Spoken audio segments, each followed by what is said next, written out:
उज़्बिल्लाहिमिनश्शैतानिर्रजीम बिस्मिल्लाहिर्रहमानिर्रहीम अस्सलाम वालेकुम।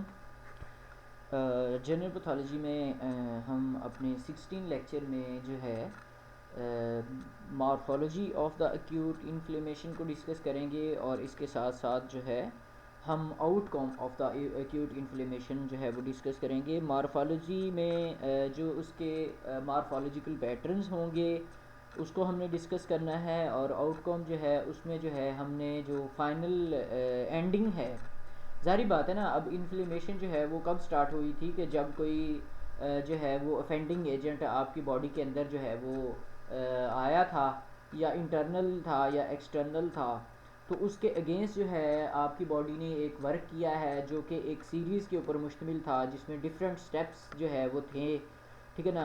वेस्कुलर स्टेप्स, उसके बाद सेलुलर इवेंट्स जो है वो थे। अब हमने इसके पैटर्न्स को देखना है कि एक्यूट इन्फ्लेमेशन जो है उसके कौन कौन से जो है वो पैटर्न्स हैं, और इसके साथ साथ जो है मॉर्फोलॉजिकल पैटर्न्स के साथ साथ हमने आउटकम जो है उसको भी डिस्कस करना है कि अब जो है एक्यूट इन्फ्लेमेशन की जो एंडिंग है वो किस जगह पे होगी। लाइक अगर इन्फ्लेमेशन हो गई है तो इन्फ्लेमेशन तो ज़ाहिर बात है तो जो है वो परमानेंट तो नहीं है ना। इन्फ्लेमेशन ने तो एक दिन ख़त्म ही होना है, तो वो किस पॉइंट के ऊपर जाकर ख़त्म होती है और क्या जो है उसके जो है आउटकम्स हैं उसको भी जो है हम डिस्कस करेंगे इसी लेक्चर के अंदर। तो देखिए बेटा, जो इन्फ्लेमेशन थी वो हमें पता है कि वो स्टार्ट हुई थी कोई भी ऑफेंडिंग एजेंट जब आपकी बॉडी में दाखिल हुआ था उससे। फिर क्या हुआ, उस ऑफेंडिंग एजेंट को जो है वो रिकग्नाइज जो है वो किया गया।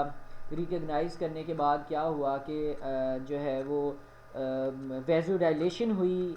वेस्कुलर चेंजेस में सबसे पहले वेज़ोडाइलेशन हुई, फिर जो है वो जो सेल्स थे आपके इन्फ्लेमेटरी सेल, जिसमें न्यूट्रोफिल्स हैं, इयोसिनोफिल्स हैं, उसके बाद मैक्रोफेजेस हैं, मोनोसाइट्स हैं, ठीक है। जब वो वेस्कुलर परमिएबिलिटी के ज़्यादा होने की वजह से उनकी एक्स्ट्रावाजेशन हुई, उन्होंने जो है वो सर्कुलेशन को, माइक्रो सर्कुलेशन को छोड़कर जो है वो उस जगह पर आए जहाँ पर ऑफेंडिंग एजेंट था। उसके बाद सेलुलर इवेंट्स जो है उसको हमने डिस्कस किया है। सेलुलर इवेंट्स में जो है वो सेल की माइग्रेशन हुई, ठीक है ना, सेल की जो है वो प्रोपगेशन हुई, कीमोटैक्सिस हुई, ठीक है जी, एक्टिवेशन हुई सेल्स की, और उनके बाद उनमें से जो है इंजाइम्स रिलीज़ हुए। लाइजोजाइमल इंजाइम्स जो है वो रिलीज़ हुए। लाइजोजाइमल इंजाइम्स ने क्या किया है, वहाँ पर जाकर लाइजोजाइमल इंजाइम्स ने उस ऑफेंडिंग एजेंट को ख़त्म किया। तो ये सारे इवेंट्स जो है हमने डिस्कस किए हैं अपने प्रीवियस लेक्चर्स के अंदर। आज हम इसमें मार्फोलॉजिकल पैटर्न एक्यूट इन्फ्लेमेशन के, और आखिर पे जो है हम outcome of the acute inflammation जो है इसको हम डिस्कस करेंगे। तो चलते हैं मार्फोलॉजिकल पैटर्न्स की तरफ। Morphological hallmark of acute inflammatory reactions are dilation of the small blood vessels and accumulation of the leukocytes and fluid in the extravascular tissue। देखिए बेटा, मार्फोलॉजिकल हॉलमार्क जो है एक्यूट इन्फ्लेमेशन के, वो भी दो तीन सूरतों में हैं जो ये डेफिनेशन है। देखिए इसमें सबसे पहले क्या हो जाएगा, डायलेशन हो जाएगी स्मॉल ब्लड वेसल्स की, ठीक है ना। जो स्मॉल ब्लड वेसल्स हैं उनका डायमीटर ज़्यादा हो जाएगा, वो फैल जाएंगी, ठीक है ना। दूसरा क्या है, एक्यूमुलेशन ऑफ ल्यूकोसाइट्स। एक्यूमुलेशन कहते हैं इकट्ठे होने को। ल्यूकोसाइट्स आपको पता है कि वाइट ब्लड सेल्स को कहते हैं, जिसमें ग्रैनुलोसाइट्स और ग्रेनुलोसाइट्स आ जाएंगे। फिर ग्रैनुलोसाइट्स में न्यूट्रोफिल्स हैं, इयोसिनोफिल्स और बेजोफिल्स हैं, जबकि ए ग्रैनुलोसाइट्स में जो है वो मोनोसाइट्स और लिम्फोसाइट्स हैं। तो ये सारे के सारे वहाँ पर जमा हो जाएंगे। और फिर क्या होगा, and fluid in the extravascular tissues. Accumulation of leucocytes, extravascular tissues में कौन कौन सी चीज़ें फिर जमा हो जाएंगी, एक तो ल्यूकोसाइट जमा हो जाएंगे, और दूसरा जो है जो फ्लूइड है वो भी एक्स्ट्रा वेस्कुलर टिश्यूज़ के अंदर जो है वो जमा हो जाएगा। सो मार्फोलॉजिकल पैटर्न्स को मैं दोबारा रिपीट करता हूँ। मार्फोलॉजिकल जो पैटर्न्स हैं एक्यूट इन्फ्लेमेटरी रिएक्शंस के, उसमें सबसे पहले बेटा क्या होगा, सबसे पहले तो जो ब्लड वेसल्स हैं वो डायलेट हो जाएंगी। ज़ाहिर बात है, ब्लड वेसल्स डायलेट हो जाएंगी तो जो एंडोथीलियल सेल्स हैं उनके दरमियान में गैप बन जाएगा। एंडोथीलियल सेल्स के अंदर गैप आने से जो वेस्कुलर परमिएबिलिटी है वो बहुत ज़्यादा हो जाएगी, और जिसकी वजह से जो ब्लड सेल्स हैं या जो प्लाज्मा प्रोटीन्स हैं वो सारी की सारी जो एक्स्ट्रा सेलुलर टिश्यूज़ हैं वहाँ पर आ जाएंगी। इसके साथ साथ जो फ्लूइड है, जो लिक्विड है, वो भी इंक्रीज हाइड्रोस्टैटिक प्रेशर की वजह से जो है वो भी उस एरिया से माइक्रो सर्कुलेशन से जो है वो ब्लड वेसल से निकल कर बाहर जो है वो एक्स्ट्रा सेलुलर टिश्यूज़ के अंदर आ जाएगा। तो ये जो है मार्फोलॉजिकल हॉलमार्क्स थे। अब कुछ स्पेशल मार्फोलॉजिकल पैटर्न्स होते हैं जो कि सुपरइम्पोज्ड किए गए हैं कुछ जो है कंडीशंस के साथ, जिसमें सबसे पहले आ जाती है जर्नल फीचर्स। ठीक है ना, जो जर्नल फीचर्स होते हैं क्या हैं जी, एक्यूट इन्फ्लेमेटरी रिएक्शंस के जर्नल फीचर, उसको हम डिस्कस करेंगे।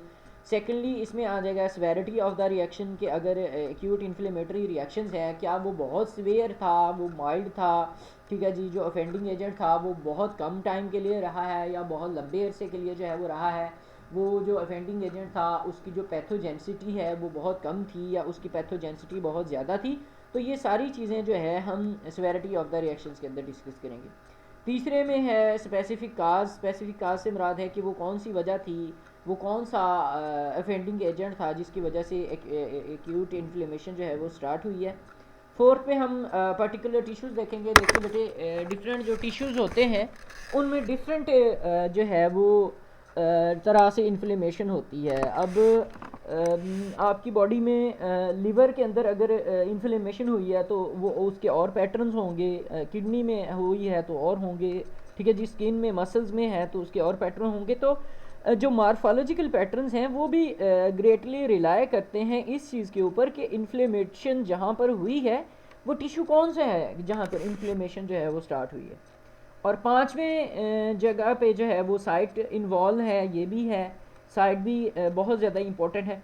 सो the importance of recognising the gross and microscopical patterns is that they often provided. So बहुत ज़्यादा इस चीज़ की इम्पोर्टेंस है कि आपको ग्रॉस जो है वो पैटर्न्स का भी पता चलना चाहिए और जो माइक्रोस्कोपिकल जो पैटर्न्स हैं उनका भी पता चलना चाहिए आपको कि वो किस तरह से हैं। ग्रॉस पैटर्न्स किस तरह से हैं बेटा, ग्रॉस और माइक्रोस्कोपिक में मैं आपको फ़र्क बताऊं। ग्रॉस पैटर्न्स वो होते हैं जो कि आप नेक्ड आई से देखते हैं किसी भी चीज़ को, जो आम आँख से आप देखते हैं तो आपको पता चल जाता है कि जनाब ये चीज़ जो है इस तरह से है, लेकिन जब आप माइक्रोस्कोप के ज़रिए उसको देखेंगे तो then they will call the microscopical patterns. So we are going to discuss the first morphological patterns of the acute inflammation, that is the serous inflammation. So the serous inflammation is marked by the exudation of the cell pore fluid into the space created by the cell injury or into the body cavities lined by the peritoneum, pleura and pericardium. So I am just repeating this definition. Let's see, serious inflammation is marked by exudation. Serious inflammation किसके ज़रिए mark की जाती है? Exudation से। अब आपको transudate और exudate का फ़र्क हमने पहले पढ़ा था, ठीक है जी। एक्सुडेशन किसकी होगी? सेल पुअर फ्लूइड की। अब यहाँ पर बात को ज़रा आप समझें कि अगर एक्सुडेशन सेल पुअर फ्लूइड की हुई है एक्स्ट्रा सेलुलर स्पेस में, तो इसका मतलब ये है कि जो परमिएबिलिटी है ब्लड वेसल्स की वो ज़्यादा नहीं हुई, क्योंकि ब्लड वेसल्स की परमिएबिलिटी ज़्यादा होने से सेल रिच फ्लूइड जो है वो एक्स्ट्रा सेलुलर स्पेस में आता है। जब वेस्कुलर परमिएबिलिटी ज़्यादा नहीं होती, सिर्फ और सिर्फ हाइड्रोस्टेटिक प्रेशर ज़्यादा होगा, तो इसमें जस्ट फ्लूइड आएगा और जो सेल जो है वो फ्लूइड होगा वो सेल पोर होगा। तो यहाँ पर वो बात कर रहा है कि exudation of cell poor fluid into the space, एक ऐसी स्पेस में सेल पोर फ्लूइड की जो है वो एक्सुडेशन हो जाएगी जो कि किससे क्रिएट होगी? सेल इंजरी से, आपकी बॉडी कैविटीज़ के अंदर। बॉडी कैविटीज़ में कौन सी है? पेरिटोनियम आ जाएगी, ठीक है ना, उसके बाद प्लूरा आ जाएगी, ठीक है ना, और उसके बाद पेरिकार्डियम आ जाएगी, ठीक है ना, इन बॉडी कैविटीज़ के अंदर आएगी।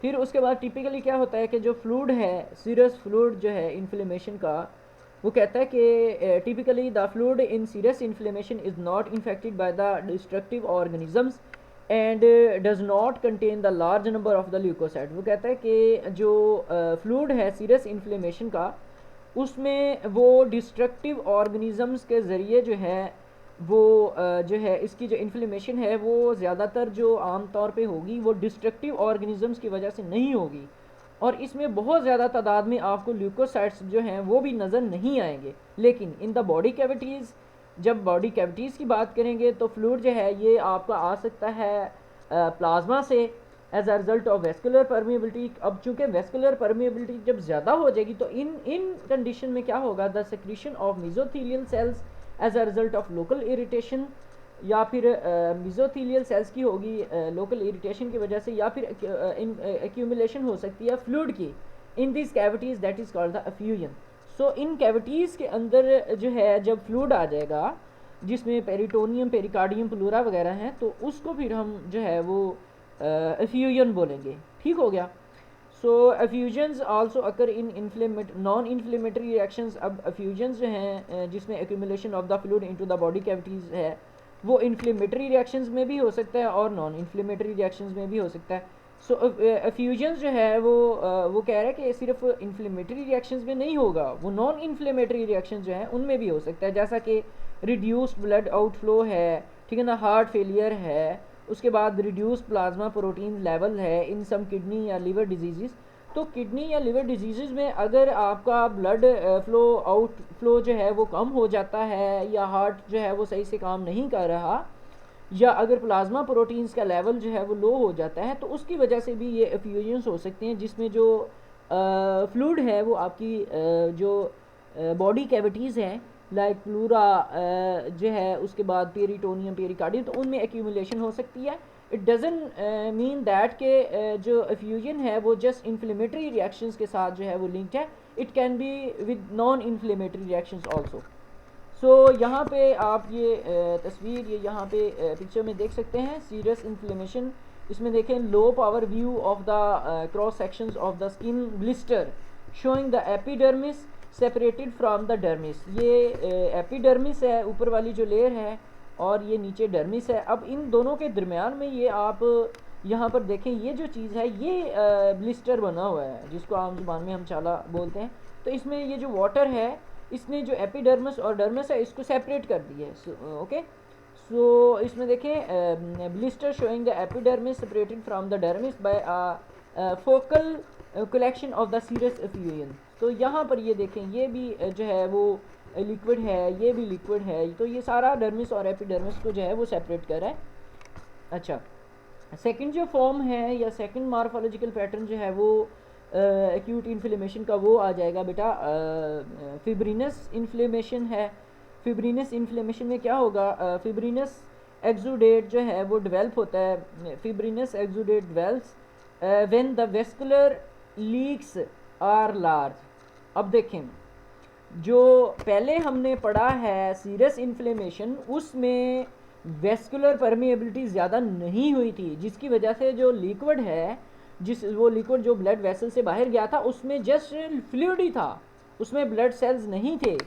जबकि जो फिब्रिनस इन्फ्लेमेशन है, इसमें चूँकि वेस्कुलर परमिएबिलिटी ज़्यादा हो जाएगी और जो इंटर एंडोथीलियल सेल्स के अंदर गैप है वो ज़्यादा हो जाएगा, तो अब वो जो सेल्स हैं जो माइक्रो सर्कुलेशन में, उनके लिए रास्ता खुल जाएगा, and then they will travel from the blood vessel into the extracellular space. So a fibrinous exudate develops when the vascular leaks are large. There is a local procoagulant stimulus like the cancer cells. So इसमें क्या होगा कि इसमें blood जो है इसमें जो liquid है उसमें जो सेल्स का कंटेंट है वो ज़्यादा होगा एज कम्पेयर टू जो है वो serious inflammation. So with greater increase in the vascular permeability, so the large molecules like the fibrinogen pass from the blood vessels and the fibrin is formed and deposited in the extracellular space. ये बिल्कुल clear बात है कि जब जो inter endothelial cells के अंदर जो गैप है वो जब ज़्यादा हो जाएगा, then the blood cells and the also the large protein like the fibrin and the albumin, they can travel from the blood vessels towards the site of the inflammation, or they will travel from the blood vessels from microcirculation into the interstitial space.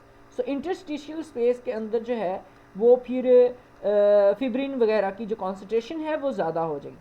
So fibrinous exudate is characteristics of the inflammation in the lining of the body cavities. ये body cavities की lining के अंदर ये एक characteristics है, जैसा कि meninges हैं, ठीक है ना, मेनिंजेस के अंदर आ जाएगा, फिर पेरिकार्डियम में है या फिर प्लूरा के अंदर है, ठीक है. नेक्स्ट इसमें देखें fibrin appears as a eosinophilic meshwork of the threads और sometimes as a amorphous coagulum. So fibrin जो है ये अपीयर होता है एज अ इयोसिनोफिलिक मैशवर्क, या तो इसमें इयोसिनोफिल का बहुत बड़ा जाल आ जाएगा या फिर धागे आ जाएंगे इयोसिनोफिल्स के, या समटाइम्स में इसमें अमॉर्फस जो है एमॉर्फस कोगुलम हो जाता है, मतलब कि बेढंगा बेशक्ल का जो है कोगुलम हो सकता है। If the fibrin is not removed, अगर फिब्रिन हमने रिमूव नहीं किया तो ओवर द टाइम वक्त के साथ साथ it may be stimulate in growth of fibroblast, ठीक है ना, ये फाइब्रोब्लास्ट की जो ग्रोथ है उसको भी ये स्टिमुलेट कर सकता है, एंड ब्लड वेसल्स और ब्लड वेसल्स के भी, एंड दस लीड टू द स्कैरिंग। अगर फिब्रिन जो है उस एरिया से नहीं गया या उस एरिया से रिमूव नहीं हुआ तो ये फाइब्रोब्लास्ट जो है उनकी ग्रोथ को स्टार्ट करवा सकता है, और ब्लड वेसल्स के अंदर जो है वो स्कैरिंग जो है वो हो सकती है। ओके, यहाँ पर ये आप देख सकते हैं फिब्रिनस पेरिकार्डाइटिस है, मतलब कि जो ब्लड हार्ट के इर्द गिर्द जो है वो क्या हुआ है, फिब्रिनस जो है वो डिपोजिशन हुई है, deposits of fibrin on the pericardium, जो हार्ट के इर्द गिर्द जो झिल्ली है उसको हम पेरिकार्डियम बोलते हैं, तो उसमें जो है वो फिब्रिन डिपोजिशन हुई है, ये आप देख सकते हैं। नेक्स्ट भी ये देखें ये यहाँ पर बी जो है वो पिंक मैशवर को फिब्रिन एक्सुडेट को जाहिर कर रहा है, जो ठीक है जी, जो एफ है वो over lines of pericardial surface जो है उसको जाहिर कर रहा है, ठीक है ना, तो ये भी आप देख सकते हैं। थर्ड जो है इसमें after serous inflammation and fibrinous inflammation ये है, तीसरा आ जाएगा वो है पुरुलेंट या सुपरेटिव इन्फ्लेमेशन, या उसको हम एब्सेस बोलते हैं, ठीक है जी। तो पुरुलेंट इन्फ्लेमेशन जो है, पुरुलेंट इन्फ्लेमेशन क्या है, पुरुलेंट इन्फ्लेमेशन जो है वो किससे करेक्टराइज किया जाएगा, प्रोडक्शन ऑफ पस से, इसमें बहुत ज़्यादा जो है वो पस प्रोड्यूस हो जाएगी, ठीक है जी, एक्सुडेट आ जाएगा, ठीक है जी, जिसमें न्यूट्रोफिल्स होंगे, और इसके बाद लिक्विफाइड डेब्रिस होगा नेक्रोटिक सेल्स का, और एडिमा फ्लूइड जो है इसमें आ जाएगा। सो जो पुरुलेंट इन्फ्लेमेशन है इसमें क्या क्या कुछ होगा, इसमें पस होगी, पस के साथ साथ जो है वो एक्सुडेट होगा, और एक्सुडेट के अंदर जो है वो न्यूट्रोफिल्स होंगे, ठीक है जी, न्यूट्रोफिल्स होंगे, और लिक्विफाइड डेब्रिस होगा, मतलब कि जो सेल डेब्रिस है, नेक्रोटिक सेल डेब्रिस है वो इसके अंदर मौजूद होगा, इसके बाद एडिमा फ्लूइड जो है वो भी हो सकता है। सो अब्सेसिस आर लोकलाइज्ड, इसमें जो अब्सेसिस होंगी वो लोकलाइज्ड होंगी, उनमें क्या क्या कुछ हो सकता है, उसमें collections of purulent inflammatory tissues हो सकते हैं, मतलब कि उसमें बहुत ज़्यादा इन्फ्लेमेटरी टिश्यूज़ जो हैं उनकी जो है वो कलेक्शन हो सकती है, ठीक है ना। The most frequent cause of the purulent also called the superlative inflammation, बहुत जो फ्रीक्वेंटली जो है काज है पुरुलेंट का, जिसको हम सुपरेटिव इन्फ्लेमेशन भी कहते हैं, वो क्या है, इन्फेक्शन। अब इसमें इन्फेक्शन आ जाएगी, हालांकि सीरियस इन्फ्लेमेशन में वो कह रहा है कि इन्फेक्शन नहीं थी। सो इसमें इन्फेक्शन होगी विद बैक्टीरिया, किसी भी बैक्टीरिया की वजह से, जो कि that causes the liquefactive tissue necrosis, जो कि लिक्विफेक्टिव टिश्यू। बट देखो जब भी कोई बैक्टीरिया आ जाएगा ना, अब बैक्टीरिया को ख़त्म करने के लिए जारी बात है वहाँ पर न्यूट्रोफिल्स आएंगे, न्यूट्रोफिल्स उसको ख़त्म करेंगे, खाएंगे, और न्यूट्रोफिल्स के बाद वहाँ पर पस लाजमी पड़ेगी। तो जहाँ पर भी बैक्टीरिया या कोई भी इन्फेक्शन होगी वहाँ पर लिक्विड इफेक्टिव या जो पस वाली जगह है ना वो लाजमी वहाँ पर प्रोड्यूस होगी, पस तभी प्रोड्यूस होगी जब जब कोई बैक्टीरिया आ जाएगा, ठीक है ना। So bacteria that causes the liquefactive tissue necrosis such as, जिस बैक्टीरिया में स्टेफलोकोकाई भी हो सकते हैं। सो ये ऐसे पैथोजेंस हैं जिनको हम पायोजेनिक या पस प्रोड्यूसिंग जो है वो बैक्टीरिया कहते हैं, ठीक हो गया। ये आप देख सकते हैं इसमें पुरुलेंट इन्फ्लेमेशन जो है, और मल्टीपल बैक्टीरियल एब्सेस, इसमें बहुत ज़्यादा बैक्टीरियल एब्सेस है जो कि लंग्स में जो है वो ब्रोंकोनिमोनिया काज करवा रही है, या एब्सेस है जिसमें न्यूट्रोफिल्स होंगे और सेलुलर डेब्रिस होगा, जो कि कंजेस्टेड ब्लड वेसल्स के ज़रिए जो है वो राउंड इसके इर्द गिर्द आ जाएगी। फोर्थ जो है आफ्टर सीरियस फिब्रिनस इन्फ्लेमेशन, ठीक है ना, और इसमें जो है ये पुरुलेंट इन्फ्लेमेशन, जो चौथी इसमें मार्फोलॉजिकल पैटर्न है वो बेटा अल्सर है। अल्सर जो है वो क्या है, देखें हम, अल्सर जो है वो लोकल डिफेक्ट है और excavation of the surface of an organ और tissue that is produced by sloughing या shedding of the inflamed necrotic tissue.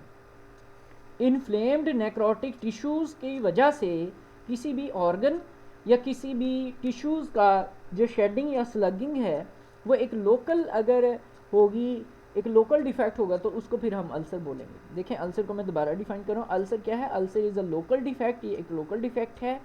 और extra question excavation of surface of an organ or tissue that is produced by the sloughing या slugging shedding of the inflamed या necrotic tissues।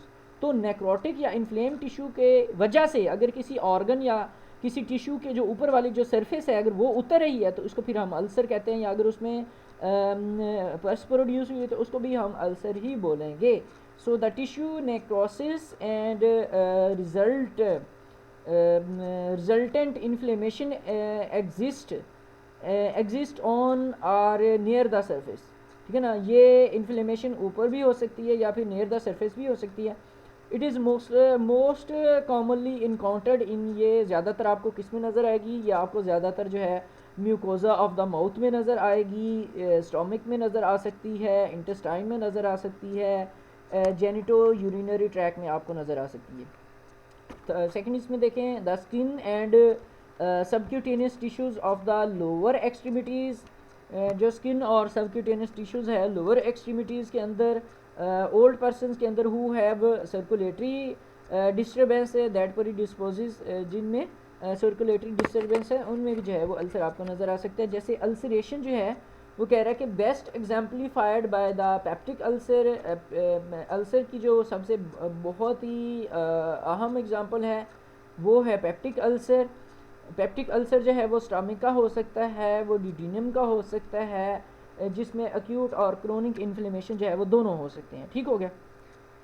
Next बेटा इसमें देखें during the acute stage में क्या होगा कि there is intense polymorphonuclear infiltration.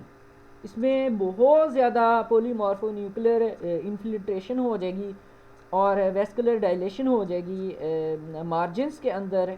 ठीक है ना, मार्जिनस ऑफ द डिफेक्ट, जहाँ पर भी डिफेक्ट होगा उसके मार्जिनस के अंदर बहुत ज़्यादा जो है पोलीमार्फो न्यूक्लियर इन्फिल्ट्रेशन हो सकती है या फिर वेस्कुलर डायलेशन हो सकती है। ठीक है ना, डिफेक्ट वाले मार्जिनस के ऊपर।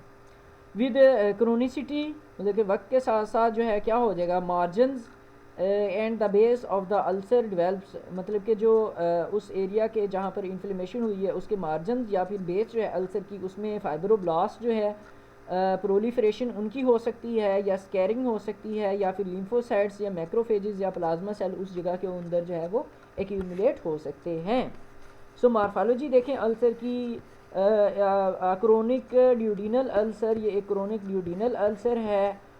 Low power cross section view of duodenal ulcer creator with acute inflammatory exudate in the base. ठीक है ना, तो ये आप यहाँ पर देख सकते हैं, ये अल्सर है, यहाँ पर जो है ये एक्स्ट्राविजेशन हुई है ऊपर वाले सेल्स की। ठीक है जी। उसके बाद ये तो थे morphological patterns of the acute inflammation बेटा, जिसमें हमने सबसे पहले जो है वो हमने चार जो है कंडीशंस को डिस्कस किया है। ठीक है जी। अब हम उसके बाद जो है आउटकम देखेंगे। देखें कोई भी चीज़ है आखिर एट द एंड उसने ख़त्म होना है। ठीक है जी।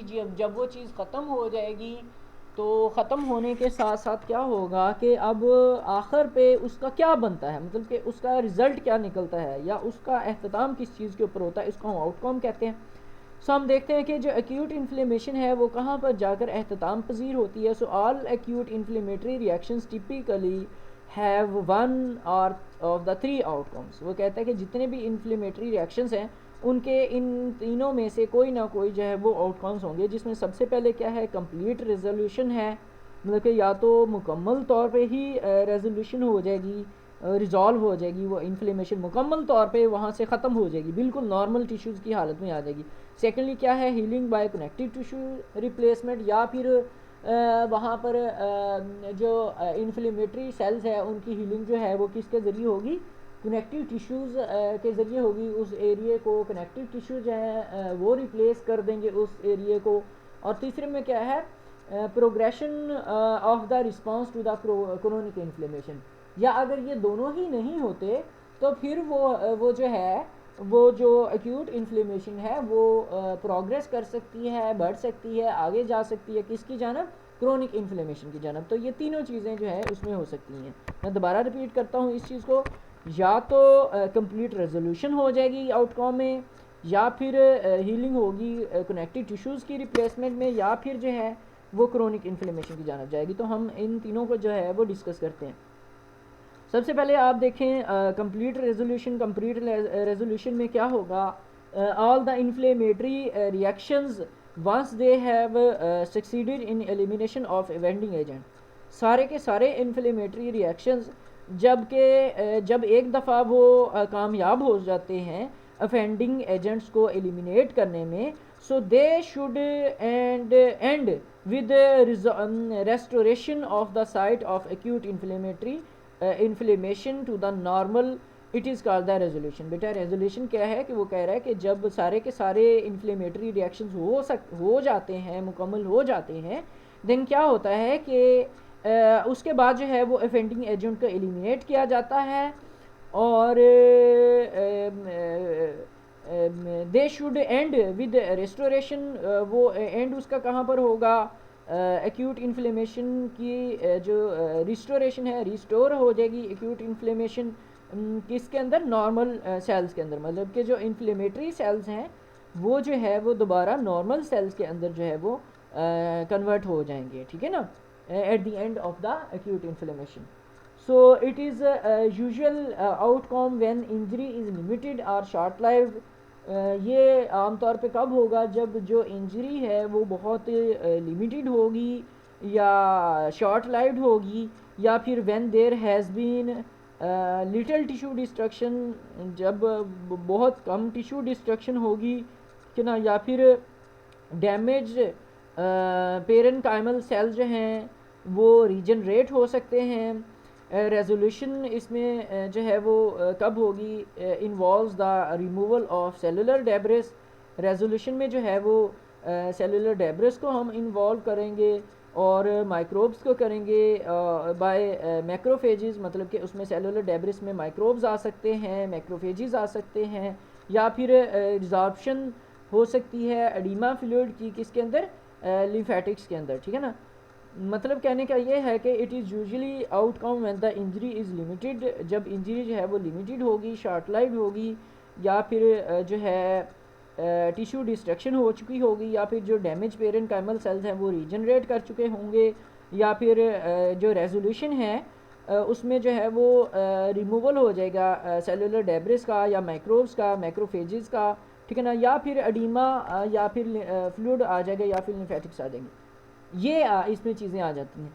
सेकंड जो है आउटकम, उसमें क्या होगा, वो हीलिंग हो जाएगी कनेक्टिव टिश्यू की रिप्लेसमेंट के ज़रिए।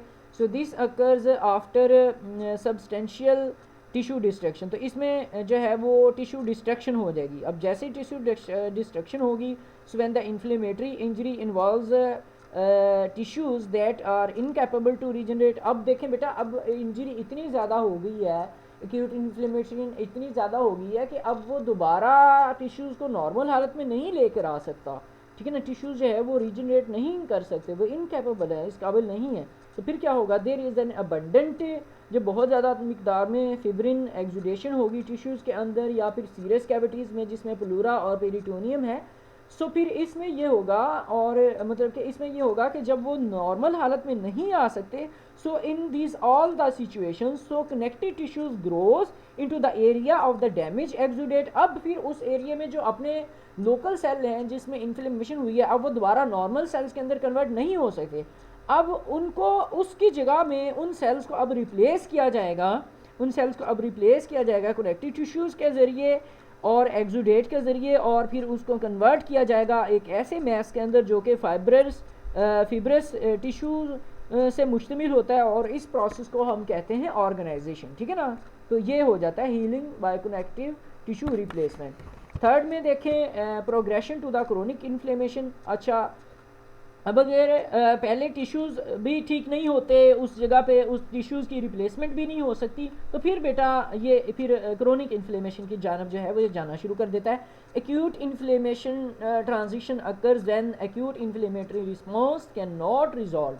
तो जब एक्यूट इन्फ्लेमेटरी रिएक्शंस जो हैं या एक्यूट इन्फ्लेमेटरी रिस्पांस जो है ये रिजॉल्व नहीं हो सकता, इससे बात जो है वो हालात कंट्रोल नहीं हो सकते एक्यूट इन्फ्लेमेशन के एक्यूट इन्फ्लेमेशन से, तो देन जो है ये फिर क्रोनिक इन्फ्लेमेशन वाली साइड पे जो है ये चला जाएगा as a result of persistent of the injury या injurious agent, so interference with the normal process of the healing, so it will move from acute inflammation towards a chronic inflammation. okay, so यहाँ पर आप देखें ये एक picture है जिसमें injury है, इन्फेक्शन है या बैक्टीरियल इन्फेक्शन है या टॉक्सिन या ट्रोमा, तो इसमें एक्यूट इन्फ्लेमेशन में वेस्कुलर चेंजेस आ जाएंगे, न्यूट्रोफिल जो है रिक्रूटमेंट आ जाएगी, मेडिएटर्स आ जाएंगे। अब ये दोबारा या तो इसकी रेजोल्यूशन हो जाएगी, क्लियरेंस हो जाएगी इंजूरियस स्टिमुलाई की, और क्लियरेंस हो जाएगी मेडिएटर्स की, एक्यूट इन्फ्लेमेटरी सेल्स की रिप्लेसमेंट हो जाएगी इंजर्ड सेल्स की नॉर्मल सेल से, तो ये नॉर्मल टिश्यूज़ के अंदर आ जाएगा। अगर तो ये हो जाता है, या फिर क्या होगा, या फिर इस एरिया में पस फार्मेशन हो जाएगी, अब्सेस फार्मेशन हो जाएगी तो हीलिंग होगी, ठीक है ना। या फिर क्या हो जाएगा, अगर ये प्रोग्रेस करती है, वायरल इन्फेक्शन है या क्रोनिक इन्फेक्शन है या परसिस्टेंट इंजरी है या ऑटोइम्यून डिजीज़ हैं, तो फिर ये क्रोनिक इन्फ्लेमेशन वाली जानब चली जाएगी जिसमें एंजियोजेनेसिस हो जाएगा, मोनोन्यूक्लियर सेल इन्फिल्ट्रेट आ जाएगा, फिर ये हीलिंग की तरफ आएगी और आखिर पे फाइब्रस जो है फाइब्रोसिस हो जाएगी या लॉस ऑफ फंक्शन जो है वो हो जाएगा। तो मतलब कहने का जो भी इन्फ्लेमेशन है वो या तो नॉर्मल सेल्स की तरफ आ सकती है, या पस फॉर्मेशन हो जाएगी तो फाइब्रोसिस या लॉस ऑफ फंक्शन हो जाता है, या हीलिंग हो जाएगी, या अगर क्रोनिक इन्फ्लेमेशन है तो भी वो हीलिंग वाली साइड पे चली जाएगी। तो ये एक किस्म का आपको एक आउटकम जो है इसका जो है नज़र आ रहा है। Thank you so much. आज का जो हमारा लेक्चर था उसमें हमने जो चीज़ डिस्कस की है उसमें बेटा हमने आउटकम्स को डिस्कस किया है, और इसके साथ ही हमने मॉर्फोलॉजिकल पैटर्न को डिस्कस किया है, जिसमें सबसे पहले हमने सीरियस इन्फ्लेमेशन को देखा है, उसके बाद फेब्रिनस इन्फ्लेमेटरी रिएक्शंस को देखा है, फिर हमने जो है थर्ड स्टेप में जो मॉर्फोलॉजिकल पैटर्न है उसमें पुरुलेंट सुपरेटिव इन्फ्लेमेशन या अब्सेस को देखा, फिर हमने चौथे मॉर्फोलॉजिकल पैटर्न्स में जो है अल्सर को देखा है, ठीक है जी। उसके बाद हमने जो इन्फ्लेमेशन है इसके आउटकम्स को देखा कि अगर इन्फ्लेमेशन जो है वो हो जाती है तो उसके बाद इसका एंड कहाँ पर होगा, या तो कंप्लीट रेजोल्यूशन हो जाएगी, वो नॉर्मल हालत में आ जाएगा टिश्यू, या फिर उसकी रिप्लेसमेंट हो जाएगी उस एरिया की कनेक्टिव टिश्यूज़ के साथ, उन टिश्यूज़ की रिप्लेसमेंट हो जाएगी, या फिर वो प्रोग्रेस कर जाएंगे क्रोनिक इन्फ्लेमेशन की जानब, या फिर वो कन्वर्ट हो जाएगी जो एक्यूट इन्फ्लेमेशन है वो क्रोनिक इन्फ्लेमेशन है। तो ये तस्वीर से भी आपको जो है इस चीज़ की अच्छी खासी समझ आ सकती है। आई ट्राइड माई बेस्ट कि आप लोगों को इस चीज़ की समझ आए। अगर फिर भी आप लोगों को कोई इशू है आप पूछ सकते हैं, ठीक है जी। Thank you so much. Allah हाफिज़।